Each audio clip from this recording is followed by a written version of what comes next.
So I'm not sure if people are entering or not. We can't see them. Yep, there's So 80, there's 90, 80. 100. Good. Come on in. Everybody come on in and gather around. So I thought we would start off, I'd do some introductions. I think a lot of the people viewing this right now are pretty familiar with Rod and I. Rod Giltaca, of course, is the CEO and Executive Director of the CCFR. My name is Tracey Wilson, and I am Vice President of Public Relations, which is just a nice way of saying registered lobbyist. So we are both sport shooters. I am a hunter, and we're going to spend some time tonight with Erin O'Toole going over some of his policies as it relates to the firearms file. I've got a nice bio here I would like to read about Erin. So Erin O'Toole was born in Montreal, and he enrolled in the RCAF when he was 18 and attended the Royal Military College. He did basic training in Chilliwack, BC, got his wings in Winnipeg, Manitoba, and served out of Halifax, Nova Scotia. Erin participated in search and rescue missions as a tactical navigator, and he is bilingual.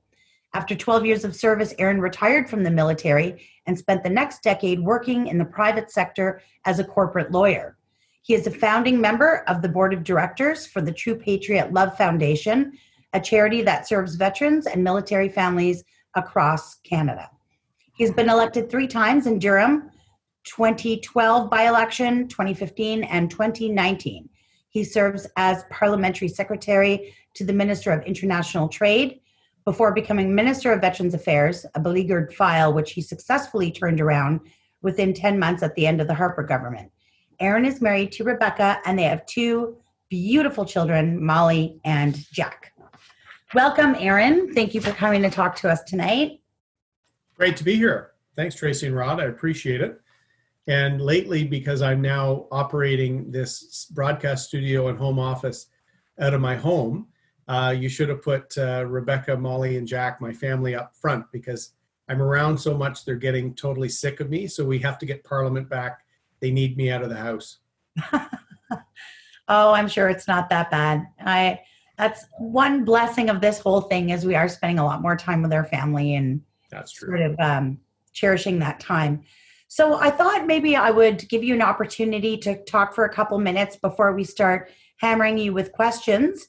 And then for those of you who do have questions for Erin, you can click on the Q&A down below and enter your question there. We'll try and get to as many as possible. Of course, Rod's got some of his own as well.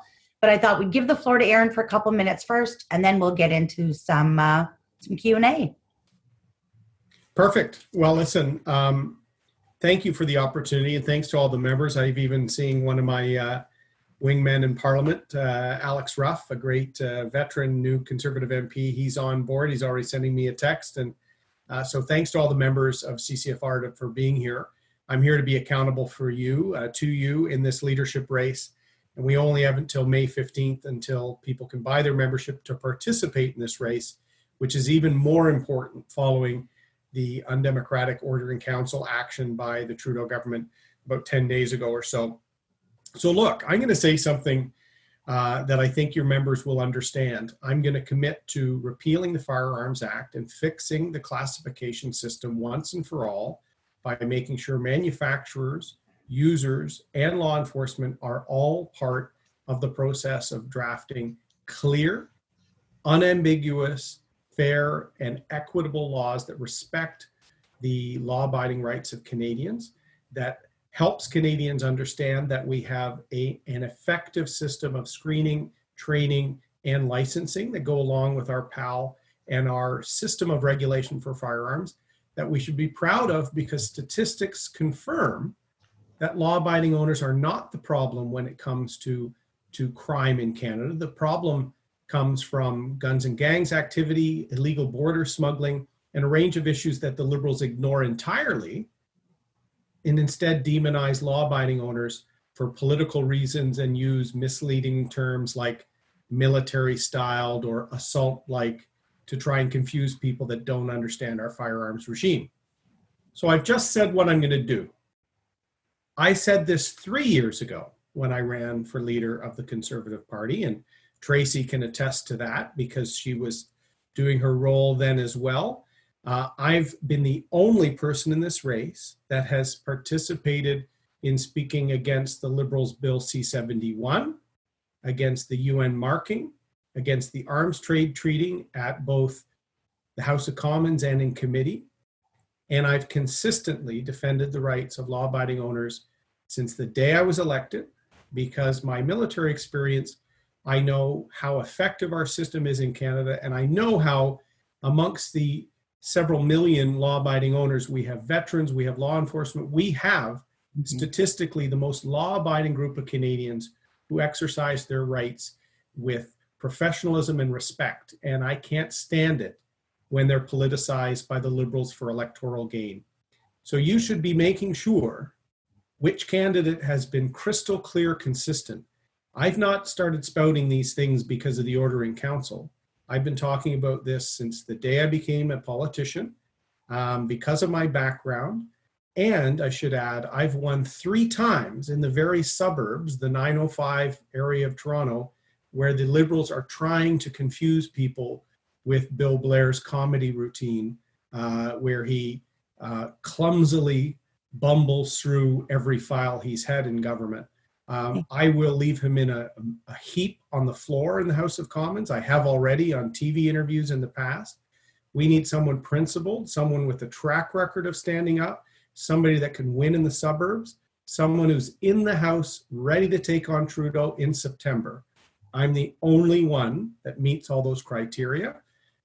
And I hope you can kick the tires and see for yourself that I'm up for the task. Awesome. Well, thank you for that. I appreciate it. Okay, we're going to go to Rod for a couple questions, and then I do see the Q&A filling up. So, Rod, you've got something to discuss with Erin? Okay. Thanks for coming to this, Erin. Really appreciate it. Oh, my pleasure, Rod. Thanks for doing it. Okay. So you mentioned, I haven't seen your firearms platform yet. Now, are you going to be able to give us a little bit more information about what it is in total, or? Yeah, it's the same one I ran on last time, Rod.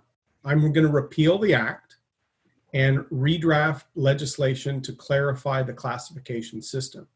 I ran on that, as I said, 3 years ago. We have our formal document and policy coming out, but it's the consistent thing I've said. The reclassification of firearms has been arbitrary and unfair and politically driven by politicians and people within the RCMP. We need an act that does not allow that arbitrary politicization and reclassification of the property of Canadians, full stop. I've said that consistently. What I want to make sure we do is we use the redrafting of new regulation to educate Canadians about our system, because the Liberals manipulate the ignorance that some Canadians have because they don't have any interaction with sport shooters or hunters in their family, or no cultural connection with firearms. We have to make sure we use the scrapping of the existing approach as an opportunity to teach many Canadians that they're being misled by the Liberals. Okay, and that's an excellent point, because part of government's role should be to justify exactly what it's doing, not to leave it some mystery or cloud it in disinformation as the Liberals are doing. Just a little bit, I do have a question, just a little bit more about fixing the classification system. So when you're saying you're going to repeal and replace, well, I guess, or just replace the Firearms Act, I would imagine that's what you're talking about. When it comes to classification, the 2 big issues that we have on that topic are, number one, converted full autos. Everything apparently is a converted full auto, therefore it's prohibited. And the other thing is variant, right? We've had a lot of trouble with the fact that no definition exists for what a variant is, yet things can be classified as variants. So is this something that you're going to fix fairly soon? Yes. In fact, when my former colleague, Larry Miller, who my friend Alex Ruff, who's on here, Larry retired, Alex replaced him. Larry had a private member's bill on providing a definition to variant, to try and take away this tool that is used politically to reclassify. They love the ambiguity of the fact that they can say whatever they want is a variant. I stood beside Larry when he introduced this bill out in front of the Commons. to show support for my colleague for that as the public safety critic of the Conservatives at the time. And I not only supported it, I publicly talked about how Larry's effort was trying to provide at least the starting point of fairness to a regulatory regime that has been manipulated and really, quite frankly, has caused Canadians to feel like they're being targeted by their own government, by their own law enforcement agencies, and that's totally unfair. The conversion issue is another part of the regulations coming out of the Act that have been used politically as well. What we have to do is provide clear legislative authority that cannot be manipulated by suggesting anything be converted or suggesting that the color or style of a semi-automatic rifle somehow classifies it as an assault weapon. That's what the Liberals try and use. They try and use terms to confuse those Canadians who don't understand our regulatory regime. We have to clarify it so that it can't be politically torqued. So the RCMP are still going to remain in charge of classification, but further constrained. No. There will be 4 parties at the table in terms of decisions related to drafting the new Act and the structure for how firearms are classified. Users, so that hunters and sport shooters writ large, manufacturers. Think about it. This is one of the only areas where there's rules of regulation and manufacturers haven't been involved in any of the consultations. Law enforcement and members of the public. Why that? Because we have to use this next exercise as a means of educating the public on the fact that we have a very effective system of screening, training, and with a new firearms legislative regime, people can have confidence that we have a system. I think a lot of suburban voters that don't have any association, they think we have similar systems to the US, and that makes them prone to the Liberal lies and deceptions after a terrible attack like Nova Scotia. They use emotion to write bad policy and to demonize Canadians. So a lot of the regulatory bodies for law enforcement and for lawyers, for example, have people from the general public at the table so that they can watch the legislative process. I would like that to be part of a transparent demonstration of having clear, equitable, and transparent legislation, not the unfair classification regime we have now. Well, let me be selfish and ask one more question. Sure. Concerning classification, is it your plan to implement the simplified classification system that's part of the Conservative Party, part of their policy? That would form likely the basis of parts of the new Act. I really do think we have to repeal the Act. We can't superimpose a simplified classification system without a framework of definitions and other things, or else we could run into the same problem down the road. As much as I might like to hope the Conservatives will stay in power forever, I know that is not how it works. And so what we have to do is to make sure we fix the system so that when we're not in power, the ambiguity in it can't be used to affect political confiscation, essentially. Okay. That leads really nicely into our first question. So I'm going to read Mark Segue's question. However, there are a lot of them that are very similar. Mark says, if you change the Firearms Act, what will you do specifically to prevent this sort of action again? He's referring to these sweeping gun bans. Otherwise, firearms owners will continue to go through this again and again. It's not a right, just a privilege, so any future government will just do the same again. There's a lot of those similar type questions. So I think a lot of people are looking at the abuse of this OIC, the way it was used and implemented without parliamentary debate. How can we prevent that from happening to gun owners again, should the Liberals gain power after this, right? Yeah, great point, Tracey. And I'm probably a handful of Conservative MPs that's talked to literally hundreds or thousands of firearms owners over the last 5 years. And one question that constantly comes up is this: I also get the question is, can we have some constitutional protection for property rights or for firearms ownership? And I'm always straight with people because I think conservatives don't like bullshit politicians, and we are not going to be able to have a constitutional change. And I sometimes see this on the gun blogs and other places. Do you remember the Meech Lake Gong Show of Brian Mulroney a generation ago? Sometimes provincial meetings are like herding cats. We can't agree sometimes on what day it is. So to have provincial alignment to either provide a property rights provision like Diefenbaker did in the Bill of Rights. I'm property rights minded guy, I'm conservative, but I know how hard it is to change our constitution. Harper wanted to change the Senate, and the court said you have to go and amend the Constitution. You basically have to get most of the provinces or majority of the population aligned. So that's impossible.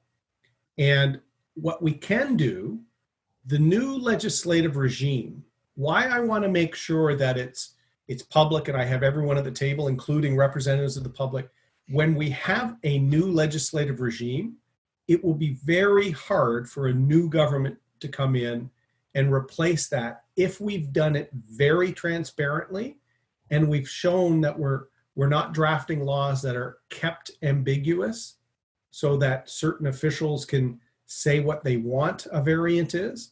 Laws are drafted to provide certainty and fairness should be for law-abiding owners because that's what the legislation will deal with. Laws should never be written to be vague. In fact, that's a fundamental you learn in law school. So I think it will be hard for a subsequent government, a Liberal government, to come in after that's been done properly and say somehow we have to go back to a law that's ambiguous and political. I know it's not perfect protection against that in the future, but I do think we learned from in the Harper government, we eliminated the unfair long gun registry. We by ordering council, we're reversing some of the unfair classifications, but we have to make sure there's no ambiguity in the act itself, and that's what we'll do. Okay, perfect. Thank you. I've got a couple questions here along a similar line. And with gun owners, I think we are strategic voters. You know, we also we have to talk about policy and talk about what's good for us, but we also have to talk about electability. And ultimately, there's two battles here. There's winning the leadership and, of course, winning a general election.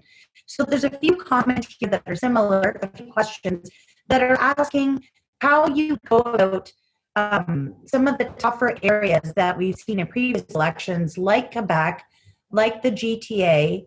What is your plan to help win in those tough ridings? Merci pour la question. J'ai le meilleur français dans cette course à la chefferie. I speak the best French in this race. I was born in Quebec. Now, my dad worked at GM and I moved as a kid to the Oshawa area.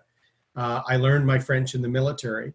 I've got the best French and the best track record with respect to our team in Quebec. I am a GTA Conservative MP. Yes, there are a few Conservatives elected in the Toronto area. I'm one of them, but there's only about 5. I can count them on one hand, essentially, and there's 60 seats. When Harper won the majority of the seats in that region, we formed a majority government. Let me pick a province, for example, Nova Scotia. There might be somebody in this race from Nova Scotia.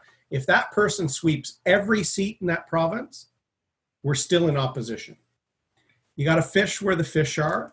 I've won 3 times as a proud blue conservative. I don't try and run into the mushy middle. I defend my principles and I defend our turf. That's what we need a leader to do. And I can win. I do think most conservatives realize we could have won the general election in the fall, but we didn't make the connections in the GTA, my region. I won by 7,000 votes, but our deputy leader, Lisa Raitt, lost by 7,000 votes. We lost votes in the GTA in the last election. We were down from 2015, which we thought was our lowest watermark.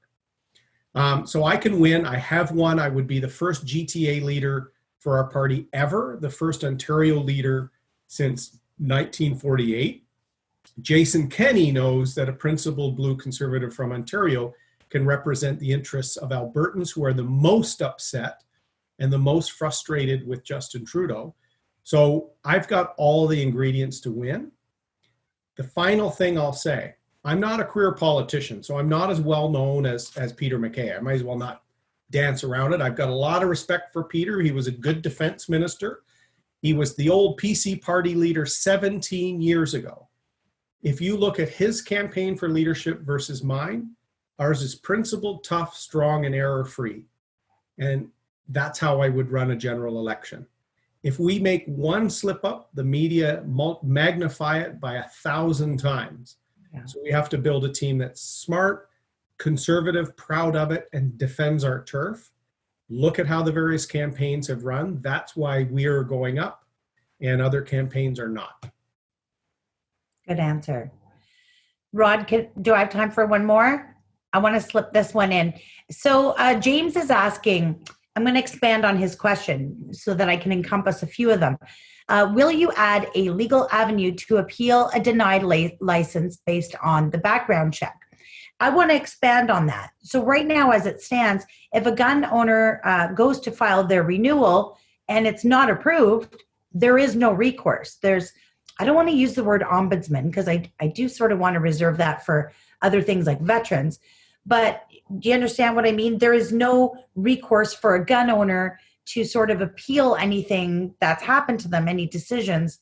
That's it. It is what it is. You'd have to, I guess, hire a lawyer and take the CFO to court. I don't even know.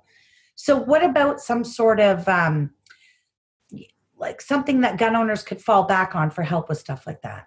That is a good point, Tracey. I haven't developed a policy specifically on that, but I think that's a good idea, actually. We have quasi-judicial, we have administrative reviews all the time of decisions made by these sort of quasi-functionary civil servants like a CFO. So I'd be open to that because it would be natural justice and the fundamental justice for that owner or that person who's impacted. I've also said clearly over the last few years that I would take administrative paperwork issues related to firearms out of the criminal route, and they should not be criminalized. They should be administrative functions in terms of license and administrative regulations around firearms ownership. We should not take a regime of following the rules and stuff and somehow criminalize it because of the property. That's unfair. I appreciate that. Rod, did you have one? Yeah, I've got one, sure. Do you think, Erin, that there's support in the party to move right away on protecting people like us, or do you think that it would be dragged out for years and just become a re-election promise? This is a good question.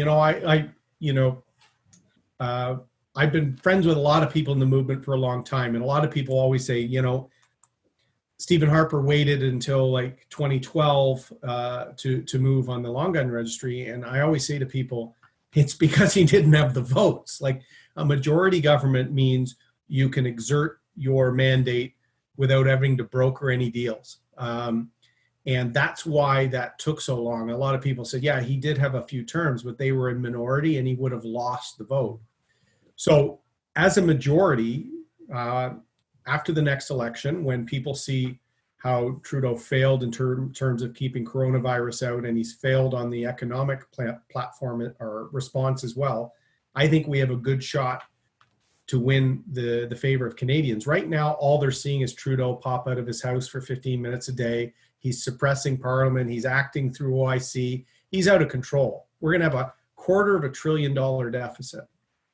When we're able to show Canadians in a few months how he ignored warnings about coronavirus for 2 months, his economic package was all set up to create a basic income for people. He let small businesses out hanging. I've got businesses going under in my riding this week because they've got nothing. He's going to be judged and he's going to fail. And having someone who worked in the private sector, someone who's a get things done leader, I think that's what Canadians will be looking for after the damage of COVID-19. all this to say, we get a majority, I will move on this in my first year. We need to eliminate what they did by the OIC as quickly as possible, reverse it.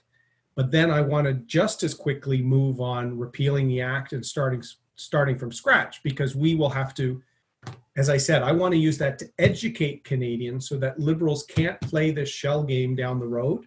We have to once and for all show as many Canadians as possible that we have an effective and safe regime in Canada, and that once there's certainty and fairness for owners, we should have a system that works for everyone. And let's focus our dollars on criminals and the border, not at harassing law-abiding citizens. Perfect. I've got a couple questions on this one, a couple of people posting the same question, but Colin is asking, what about magazine restrictions? So as you know, rifles here in Canada are capped out at a maximum of 5 rounds, and handguns are 10.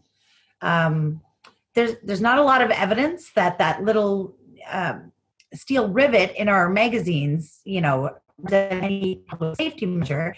However, I think a decent meet in the middle would possibly be 10 rounds for everything, and then it just seems simpler. What are your opinions on magazine restrictions?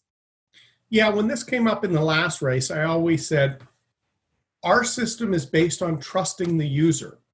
Whether it's 5 rounds or 7 or 10, it's the user. We have to show that we have a system of screening, training, and licensing. That's what we do. So that's my own inclination. And I said that last time. I don't like the restrictions inherently on their face. What I also want to do is make sure that I don't prejudge all the outcomes of the new regime. I want to make sure that they can't reclassify for political reasons. I think they should look at the magazine issue as well, because I do think it's a little inherently unfair.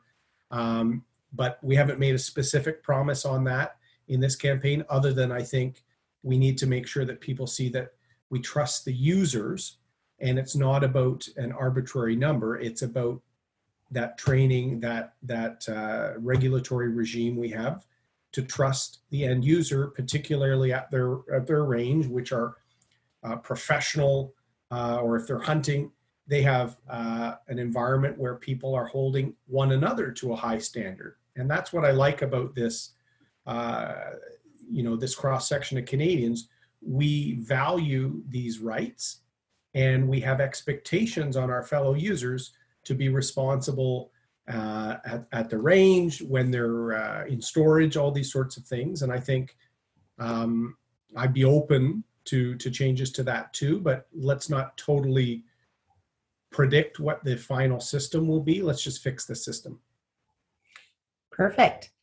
I'll do one more here from Mike. He's got a great question. It's a little bit of a dicey issue, so we may as well just jump into it. Mike says, when it comes to firearm suppressors for the health and safety of sports shooters, as well as noise pollution prevention, would you be willing to look into allowing us to join other countries such as the UK, France, many other European countries, South Africa, and the US? Would they require an excess tax to own such items as they have in the countries listed? What's your thought on sound moderators? Yeah, this is one that shows that we need to educate the public, because you know what the Liberals will always call these silencers. And our problem now is when Trudeau lies in his press conferences about how ARs are used, like he doesn't even know his own regulations that he's impacting. It's embarrassing. But they use the military words. They use loaded words because they're hoping that Joe Q Public or soccer mom in the 905 thinks Rambo every time. Oh, yeah. With suppressors, they think the hitman with the silencer, right? This is what we have to deal with people that don't understand firearms. So I think this is another thing that we have to make sure is addressed in the new legislative regime. I do have some sympathy here as well, because the ranges in my riding, and I go to the range days, and I'm always talking to the club owners and the Little Orono Club in my community. is one of the really early clubs that got out there against the Long Gun Registry way back in Alan Rock's day. And the major complaints in those communities aren't the fact that it's there, it's sound. So they're all building berms and all this sorts of stuff. So the suppressors do make a lot of sense in terms of the public, sound issue and noise pollution. So can we do it in a way that doesn't allow the Liberals to torque it? That's something that should also be addressed in the new regulation. Awesome, that's perfect. Rod, did you have one? More of a branching off of something that Erin said. So we've recognized as an organization, this is kind of something unique that we brought to the table a few years back, but we've recognized that the main problem is disinformation generated primarily from the government and of course supported by the media. And when we're in a situation like we hopefully will be, where we're rewriting the act and just making laws make sense, there's going to be a lot of education to be done. Now, we do a lot of education ourselves, but I mean, we're funded just from members giving us money. We're funded by donations. Could you see a role in government if you were a leader and you had a majority government and you were making these changes, a role for government to actually educate Canadians using some government resources about what these changes actually truly mean? Because it's as good as we can be at our jobs, we're never going to hold, well, at least for the foreseeable future, never going to hold the level of legitimacy that an actual government holds when they're saying, hey, you really need to look at this. You really need to look at the facts, and here's some references for you to look at if you're concerned. That would just be a really great thing that would not only help us and help you make meaningful change for us, but help Canadians not be so fearful and so ignorant in a lot of ways on this topic. Could you see a role for government in there? 100%. It's interesting you say it that way, Rod. I hope you get the sense that I want to use the repeal approach not just to eliminate the unfairness to owners. That's certainly it, because the ambiguity is used against them time after time after time. I want to use it as a reset to do exactly what you're talking about, because people don't understand. There's nothing done by the department. There's nothing done by CFOs. Even the RCMP, I constantly will send people in my own riding information on the PAL, and because I get bombarded with the emails, that the Liberal and left groups put out there, and I'm constantly trying to show them actually how our system works in Canada, and it's hard to do. I think the government and the RCMP like to keep it rather opaque so that people don't understand the issues, and I really think a repeal and a new approach will allow us to kind of reset knowledge out there. If we don't, I think the Liberals are going to increasingly do this divide urban voters who have, in some cases, zero clue from suburban and rural users. And they'll continue to demonize Canadians and put their rights secondary to winning votes in the more populated cities. That's what's happening here. That's why he did the OIC. That's why they cut and paste the OIC together on a 5 minutes sort of schedule. They did it to take advantage of a tragedy. I called that out, and Evan Solomon on one of the TV shows tried to criticize me for calling out the politicization that Trudeau brought. And I hold my own. I don't cave to the media, and that's what we have to do. Stick to making sure we get our message out, and the education piece you're talking about, I support 100%. And I appreciate the advocacy you guys have been doing. I think you've been an important voice out there, and all my interactions with your lobbyist have been very. She went on CBC radio Sunday morning. I heard her. She deserves a Medal of Bravery for doing that appearance, and reflected well. We need more Canadians hearing from users to understand their rights better. Perfect. Thank you. I've got a really good one here. It's from an anonymous attendee, and we're going to hear why. Thank you for being here, Mr. O'Toole. I'm speaking as a member of the law enforcement community and as a sports shooter. One of the biggest problems I see on my end of this issue is that we see the same people over and over again being arrested with illegally held firearms. A Liberal appointed judge will let them out on bail, and they will be out again and often arrested again before they even go to trial. If they are convicted and placed on a firearms prohibition order, no one even bothers to track them. But I, as a licensed owner, have to report everything I do simply because I have a license. The overwhelming majority of cases I see involve people who have never held a license and wouldn't qualify if they tried. Thank you again, Mr. O'Toole, and I look forward to casting my vote for you. Well, thank you, Anonymous, and I understand why you're anonymous. Look, I enjoy talking to guys in my riding. My riding's interesting because I'm on the east side of the Toronto region, and I have as many Toronto police that live in my riding than I have Durham police for my own region, because a lot of the Toronto men and women want to live outside of the jurisdiction they police. And I'll tell you, there's not many Bill Blair fans amongst law enforcement in my area. This guy has botched marijuana. He's botched Roxham Road and the illegal border crossings. Now he's botching this. Just as we started, I was hearing his first interview on CBC afterwards, and they were asking him. So he did this unprecedented order in council, really undemocratic. And the next day he's doing an interview and they ask about the buyback. And he said, well, I don't want to get into the buyback because that would be getting ahead of Parliament. I wanted to reach through the radio and say, do you listen to yourself when you talk? Get ahead of Parliament. You brought an OIC with no debate during a pandemic to take advantage of a tragedy where we're learning more that the domestic abuse, illegal firearms with this guy. So even the tragedy there underscores the statistics that we know is the case, that it's illegal gun smuggling is the 85+% problem. We caught Ralph Goodale a few years ago misleading and using misleading numbers, how he was comparing over time frames to mislead people. You guys called that out. I called that out in the House of Commons.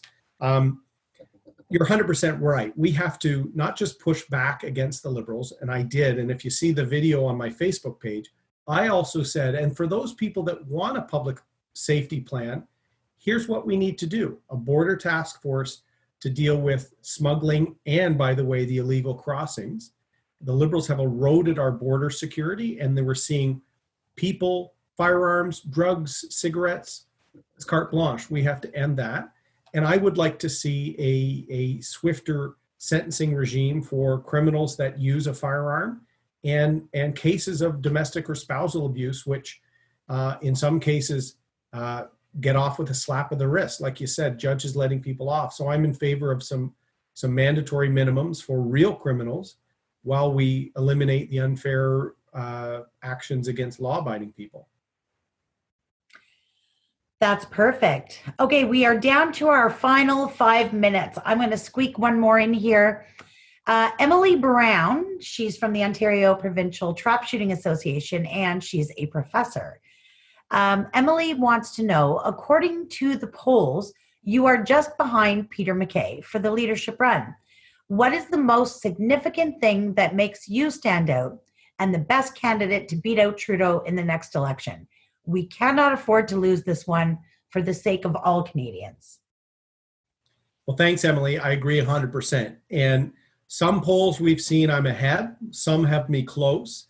Remember, this is also a preferential ballot. So second and third votes are as important. And if you look, even the poll that you're referring to today shows a path to victory for me and no path for Peter. As I said, I have a lot of respect for Peter. He hasn't been consistent on this issue alone. You can see online something he wrote a few years ago that was very similar to what the Liberals just proposed. The biggest thing between Peter and myself, I'm in the House of Commons ready to go. I was in there 2 weeks ago asking about Roxham Road, asking Bill Blair in the House on Roxham Road. I'm going to be shifting 4 seats over from where I sat before and hold Trudeau to account on day one. Peter won't be in the House. He lives in Toronto. He wants to run in Nova Scotia. He'll at least be out of the House for 6 months to a year. When that happened to Jagmeet Singh, the NDP became irrelevant. If we don't have a leader in the House for the most important debates in the country's history coming out of the COVID-19 crisis, we will become an afterthought, and the Liberals will call a snap election and will get smoked. We need someone who's principled, someone who's tough, somebody who can win, and somebody who's ready to go. And Emily, that's me. Perfect. Rod, did you have anything else? We're down to 3 minutes. No, that's good. I appreciate you doing this, Erin, and I wish you the best of luck. So looking forward to filling out that ballot. Yeah, thanks a lot for joining us, Erin. I know it means a lot to gun owners, and we are a passionate bunch. So I apologize on behalf of those who, sometimes the comments get a little crazy, but we've got a lot of our life invested in this. So thank you for taking the time to talk with us. You do. And listen, Rod, Tracey, thanks for your work. And let me put one final thing out to your members. I need your support, because what we have to do next time in the next election is the 2.5 million firearms owners. Each of you have to get a couple of people that you can educate on how unfair the Liberal action has been. We need to grow our movement. We need to grow our outreach so that we can disarm the Liberals, pardon the pun, in the next election by punching through their misleading rhetoric. I will do that as the leader of the Conservatives in the 905, in the Toronto area, in the cities. But really, if we can get every owner to tell a neighbor, a coworker, to set them straight on how Canada's systems of training firearms ownership works, I think we can slowly turn the tide. So your members and your advocacy will be just as important in the next election as it is in this leadership. But we have until May 15th to get a membership, erinO'Toole.ca. Thanks for what you do. Everybody stay safe and shoot straight. Awesome. Thank you. Stay safe, everyone. Thanks for joining us. Thanks.